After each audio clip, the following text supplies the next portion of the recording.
পাহেলগাম ট্ৰেজেডিৰ পিছত অসমত গ্ৰেপ্তাৰ হৈছে ৩৬জনকৈ লোক পাকিস্তানৰ সমৰ্থন চৰকাৰক কটু সমালোচনাৰ অভিযোগ এই সকল লোকৰ বিৰুদ্ধে ২৪ এপ্ৰিলৰ পৰা ৩০ এপ্ৰিল পৰ্যন্ত এসপ্তাহত ৰাজ্যত গ্ৰেপ্তাৰ হৈছে ৩৬জনকৈ অভিযুক্ত বিধায়ক আমিনুল ইছলাম সাংবাদিক ডিম্পল দধিচিক গ্ৰেপ্তাৰ কৰা হৈছে সামাজিক মাধ্যমত মুখ্যমন্ত্ৰীয়ে দিলে গ্ৰেপ্তাৰ হোৱা লোকৰ তালিকা মুখ্যমন্ত্ৰীয়ে তালিকা দি লিখিলে এওঁলোক পাকিস্তানৰ সমৰ্থনকাৰী দেশদ্ৰোহী ৩৬জন ৰাষ্ট্ৰদ্ৰোহীক অসমৰ কাৰাগাৰলৈ প্ৰেৰণ কৰা হৈছে বৰপেটাৰ পৰা গ্ৰেপ্তাৰ কৰা হৈছে জৰিফ আলী ওৰফে শ্বৰীফ সিঙক বিশ্বনাথৰ পৰা গ্ৰেপ্তাৰ কৰা হৈছে অনিল বনিয়া বঙাইগাঁৱৰ পৰা গ্ৰেপ্তাৰ হৈছে নাজিবুল ইছলাম কাছাৰৰ পৰা সৰ্বাধিক ৬জনক গ্ৰেপ্তাৰ কৰা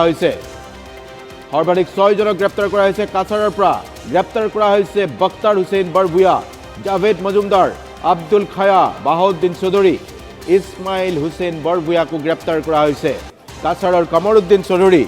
নাছিব আহমেদকো গ্ৰেপ্তাৰ কৰা হৈছে চিৰাঙৰ পৰা গ্ৰেপ্তাৰ কৰা হৈছে মুস্তাফিজুৰ ৰহমান আৰিফুল আলী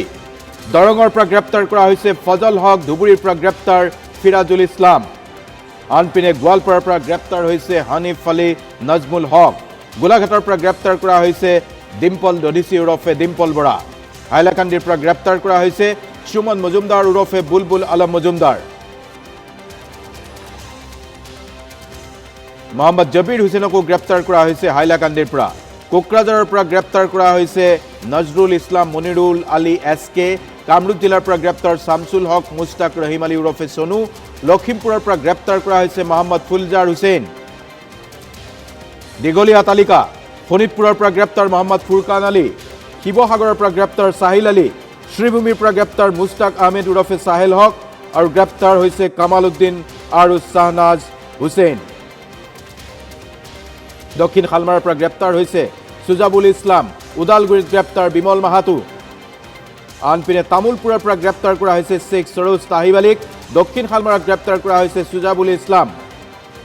আৰু সকলো মাধ্যমত এতিয়া চকু ৰাখি থকা হৈছে বুলি মন্তব্য কৰিছে ৰাজ্যৰ মুখ্যমন্ত্ৰী ডক্টৰ হিমন্ত বিশ্ব শৰ্মাই এজনকৈ নাম প্ৰকাশ কৰা হৈছে